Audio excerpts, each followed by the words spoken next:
Hello, my name is Jose Martin Sulaiman. For the longest time, I've been wanting to interview Mike Tyson, one of my heroes, one of my best fighters of all time. He was very close to my father, Jose Sulaiman, very close to Mauricio, very close to the WBC. After watching so many fights, so many interviews, I always had an idea of a different interview. I wanted to do something related to boxing, of course, but something more intimate, something more spiritual, if you want to call it that way.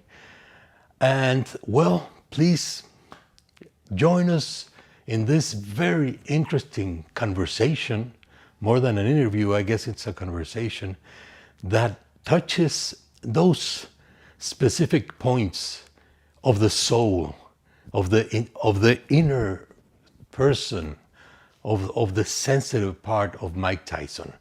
I hope you enjoy it. This is the kind of thing that I called the interview I never had. Because everybody asks the same things. Who are you going to fight? Would you like to fight? So I'm going to take off from a totally different point of view.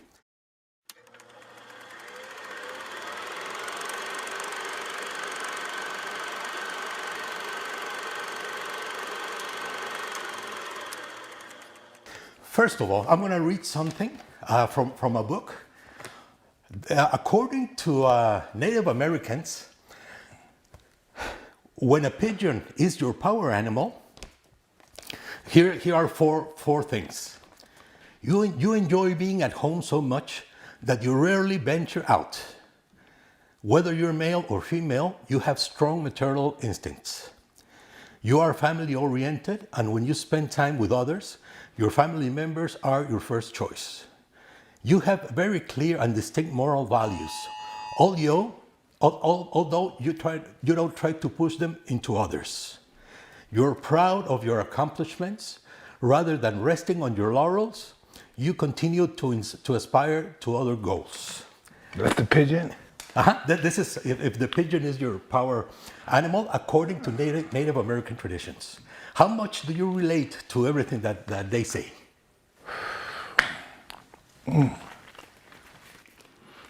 Is this totally true?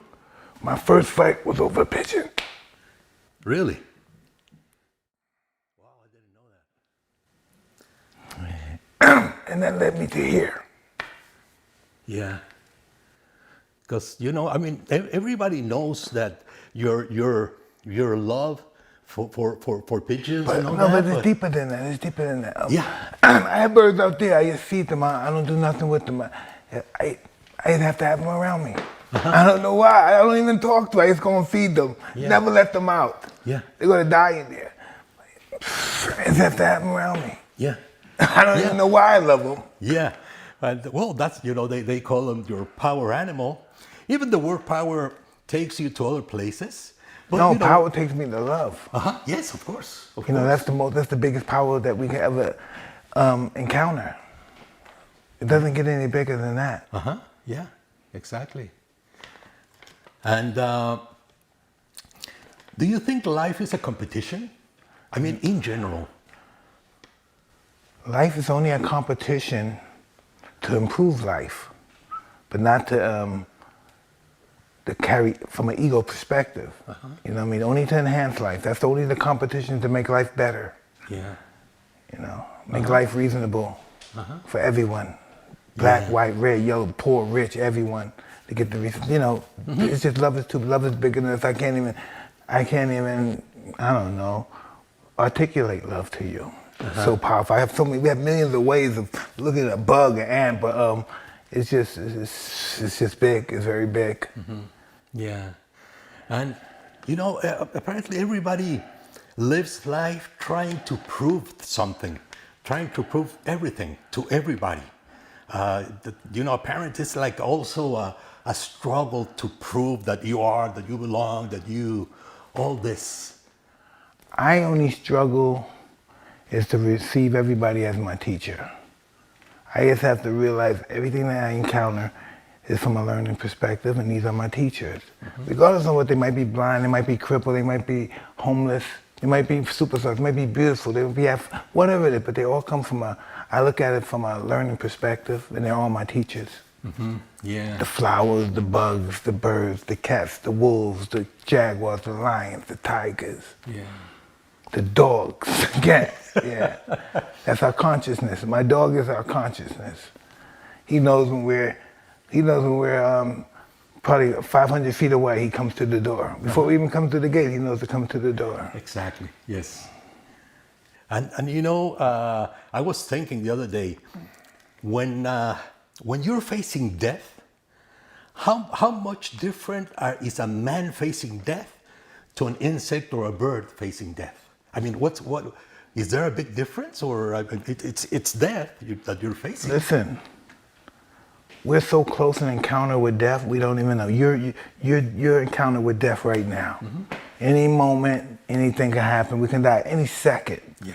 And when you're dying, life becomes more beautiful. Everything you see, the tree is more beautiful. Everything. Every time when we have the expedition date, when we're no longer gonna be around, everything looks better. The picture's more beautiful. Everything's beautiful. Everything's more loving. You know, everything's more loving. Yeah. I think death has a bad rap. How could life be so beautiful and death be bad? Why would God want us to suffer? Yeah. If everything we believe about God is true, which I believe too, why would he want us to suffer? How could life be beautiful and death be bad when everything is love? And I don't think death is bad. I think death is perhaps another form of life that we have to experience, or we're unworthy of experiencing it. Yes. You know, so I look at my kids as my time machine. Yeah. Yeah, and we live in a dual universe. Everything it's our human experience, duality. Big brother, right? Who are you? Who are you? Define yourself. Just from the being of your existence, who are you? Yeah. I don't know who I am. I don't know who my 10,000 grandfather is. Yeah. You know, I'm a fungus on this planet. You know, it's so interesting that if every fly on this planet dies, we all die. If every bee dies, we all die. Yeah. If every just insignificant animal that we think is nothing, they all die, we all die. But if humans die, the world flourish. Yes. So what's that tell you? We're fungus to the world. And it tries to get rid of us because we're killing it. Yeah. And that's how come sometimes we can't, the penicillin's not strong enough for some of the new diseases out now. Yeah. Yeah, that was one of my questions. Yeah. If you have found yourself, I mean, you have found Mike Tyson, the boxer, you have found this and that, the celebrity, but deep in here, we are something that drives us. The motor of life is deeper than just the. All right. So what is thought? How did we first get a thought? How did that happen? Yeah. How did you learn to comb your hair? Really? How did you get that ego, the vanity? How did we get that stuff? Yeah. Yeah. Is it in us to be that way? Because as soon as we identify with it, we take it to another level. So it must be I don't know. I don't know how that works. Yeah. Well, you know, we have grown learning from others. Can you imagine the first man back in the prehistoric era? The first man that thought of solving something. Another one watched him and learned how he did it. So he copied it. And then another one copied, and another one copied, until today. We are a repetition and a copy of everything. Absolutely. So where do you find yourself in this huge metal of things? Listen, I find myself, I'm so small I'm hardly noticed, but I make a lot of noise. That's how I look at my life. I'm inexistable. I don't even exist, but I make a lot of noise. Yeah. That's how I look at my life. Yeah, and yes, let me see. There's one thing about insects, animals. All nature lives on instinct. And let me more or less relate this to boxing. When a boxer gets in the ring, instinct just kicks in because it's not possible to think in a fraction of a second what you're going to do. So, do you feel that? Did you feel that instinct kicking in, like the instinct of an animal, or? Yeah, listen, we're all animals. We're born animals, and the society's taught us to be human beings. And just like animals, which we are, some of them get domesticated sooner than others. And some takes a little longer to get domesticated. And that's who we are. Mm-hmm. You know, some of us are ahead of each other. But some of us are ahead and some of us are lacking. But we're trying. But some of us still have our animal instincts. Yeah. That's for our survival mechanism. And the people who don't have it and became more rationalized, they're more acceptable to really supercilious illnesses, disease, and constantly self-suffering and all that stuff. Yeah. Yeah, and that's why I started with reading the pigeon, the qualities, because of course we are animals. We're thinking. Animals may not think in the same way. They do think. They do feel, of course, and but we have developed things for our own benefit. And that's I don't know, self-preservation. Self-preservation until we have enough trust in the world, we're gonna always have that self-preservation because we really deep down think that everybody's against us. Mm-hmm. We think we're out there by ourselves. Yeah. You know, no matter how much love is around you, you always have the instinct of, whoa, this can all end. I try to stay out of my own head. You know, I've been to all the worst neighborhoods. I've been in the worst countries in the world. I've been in the worst, and none of them is worse than in here. Exactly. It's the worst neighborhood to work. Oh man, especially if you don't have no security up here, you are in some trouble. Make sure you have your bodyguards when you go in this neighborhood. Yeah, and this year, this pandemic era, has really proven that because a lot of things have gone up here. Because they allowed it, for instance, you're in here, you can't do anything. What are you going to eat to death? The first thing that happens to me, I was a bit overweight when the pandemic happened, and that's I just focus, boom, everything stops. Stop eating, stop. That's just how my mind works. Under stress, stop eating, fast, work out, eat the proper. Yes, that's just how I am. That's how my body shuts down in adversity. Start eating well, start training well, everything. It's ridiculous. Yeah. But it's just my repetition, how I function my life. Mm-hmm. Yeah. When we walked in here, you were watching fights. Yes. Everybody knows you have been a boxing historian. I know the weather. That's God crying, purifying us. So, as a boxing historian, learning all these things made your boxing abilities better? Did you learn from watching? My best, I don't care how great your teacher, I had a masterful teacher, but if you want to be the best, you watch the best. You look at the best. You watch them and you have their lifestyle. Don't be like this, have their lifestyle.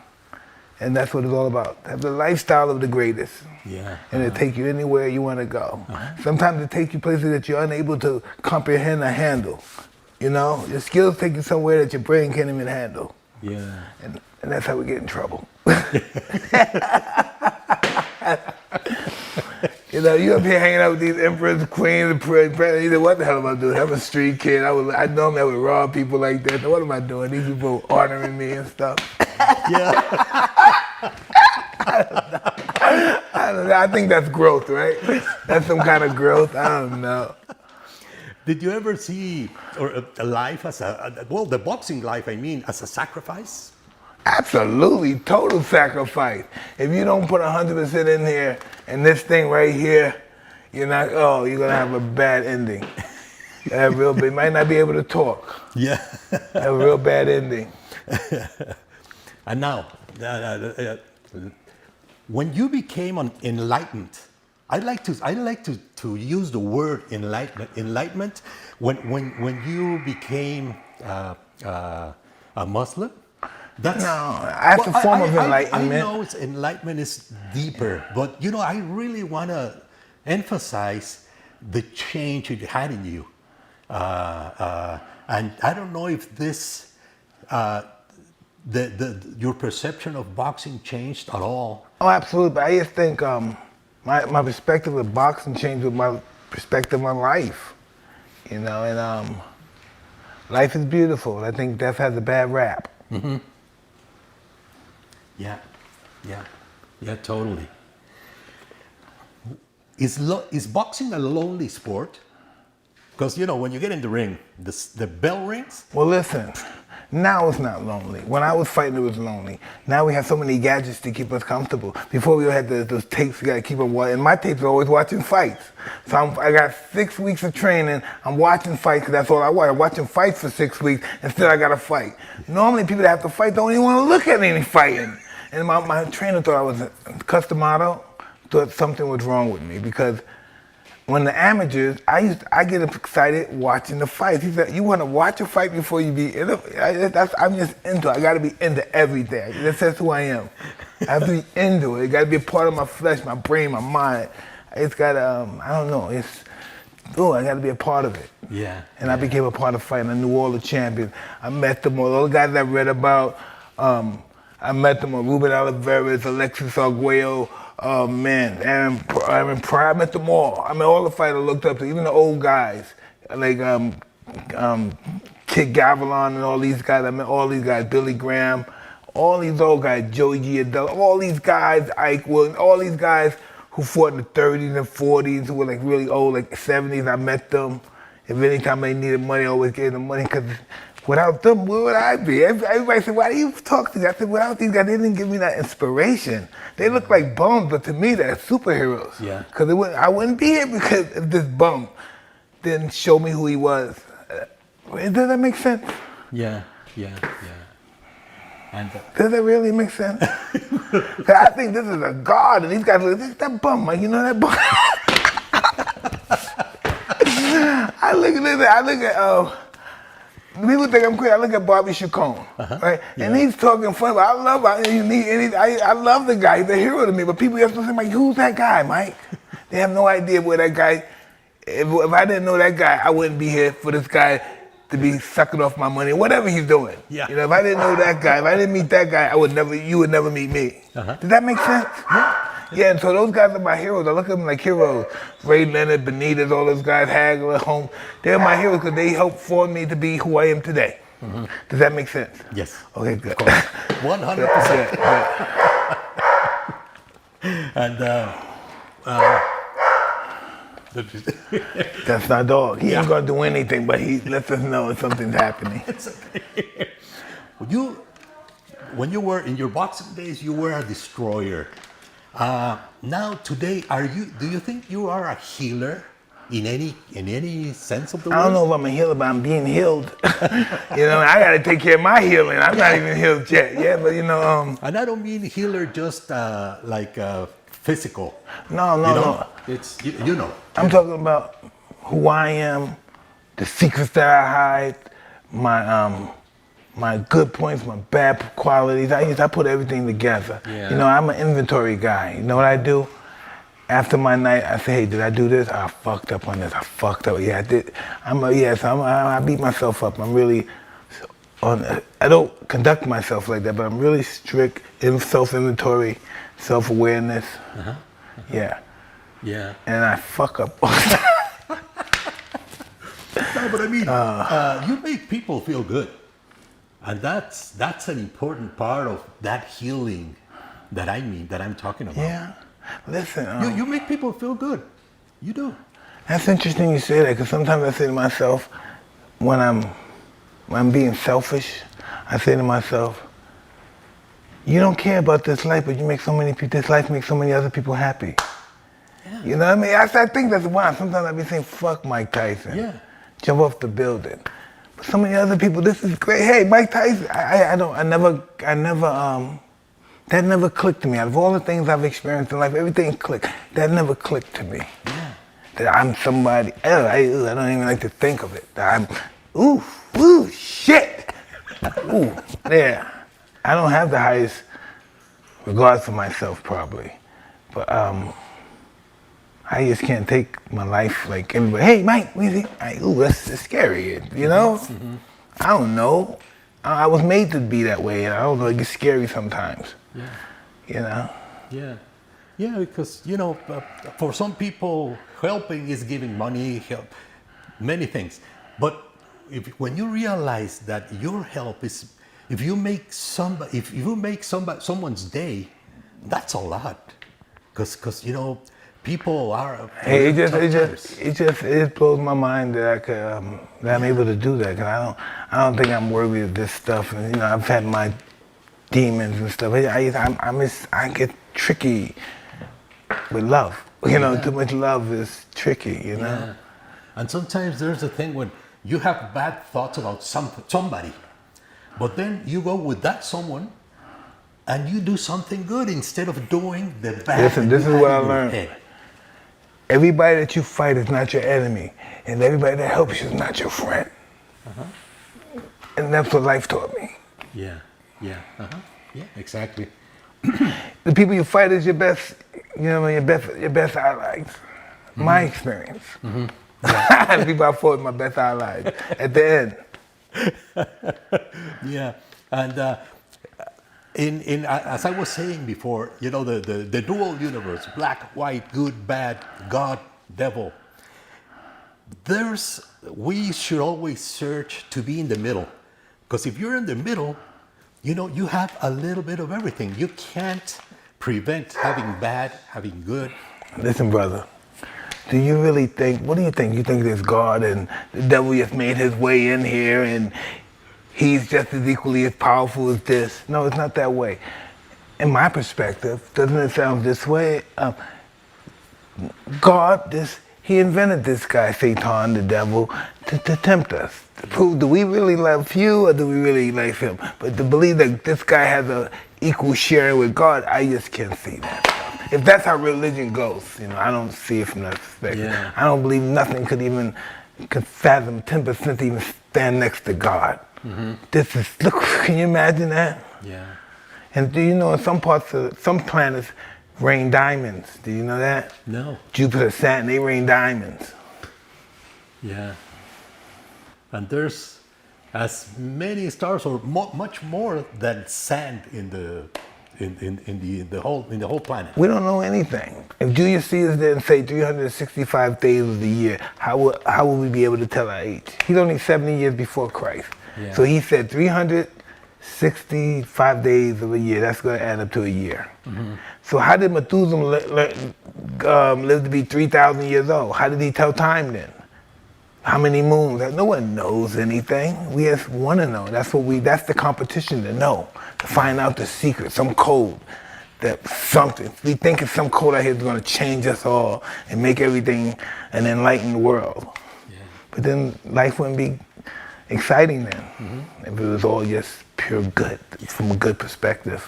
Yeah. It wouldn't inspire people. Adversity makes the strong stronger, the weak weaker. We need adversity in our life. We need to be competitive to enhance the world. Yeah, yeah. You need tough moments you need to know the hard part of life to enjoy the good ones and seek for the there's no bad. It's only what you think it is. Exactly. There's no good, there's no bad. It's just how your perspective of it is, you know. If that's good, you believe that's good, then it's good. If that's bad, you believe it's bad. Whatever you believe is true, no matter if it's good or bad. Some people say we have a seed of God. We are seeds of God. Some others say that you know, we are actually gods in this life. What do you think about that? I don't know. I think God's so far from our understanding that we have to make him up so many times. You know, we have to make our own perception of him. Yeah. You know, because he just blows our mind. The universe, God, he just blows our mind. We don't even know who the fuck we are. How did we get here? Yeah. What is our calling to be here besides killing the planet? Yeah.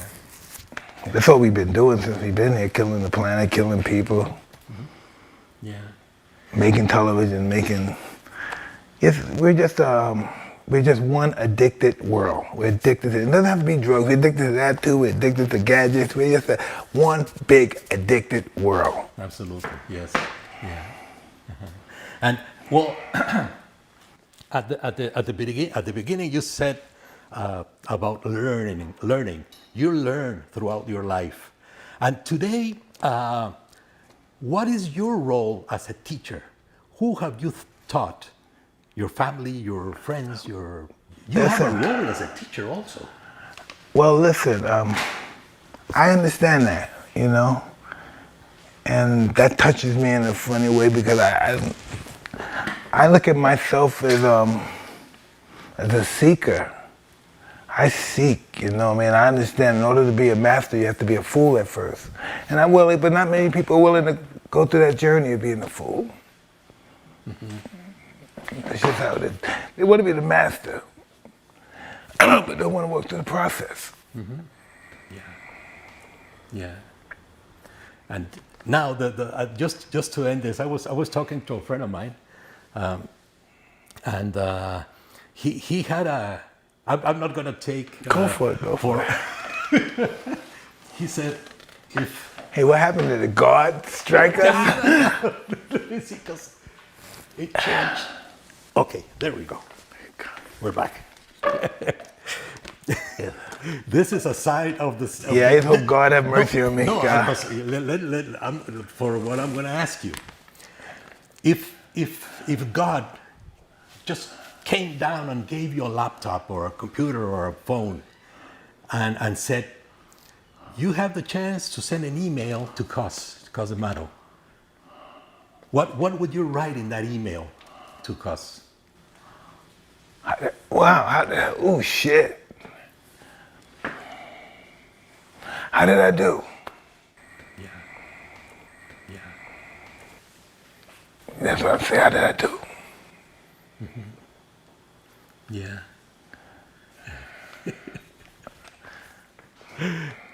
That's it.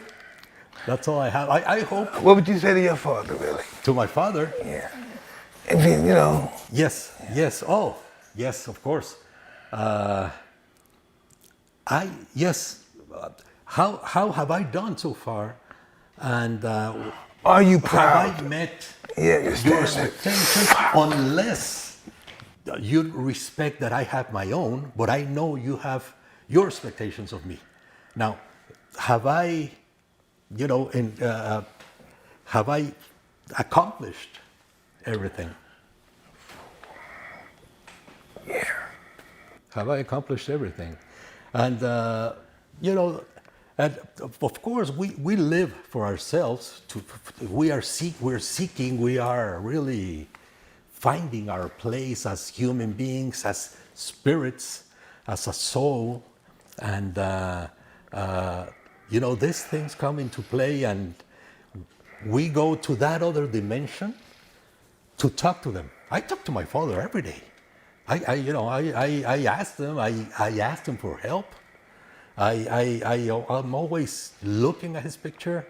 The coin that I gave you when we got here, it's right there on my desk, and I'm always talking to him. Hey, Dad, what's up? How are you doing up there? Because I'm doing fine here, with struggles and everything, but life is going good. The fight, man. Oh, the fucking fight to get here. Beautiful. Yeah. Yeah, and that was part of the sacrifice we talked about earlier.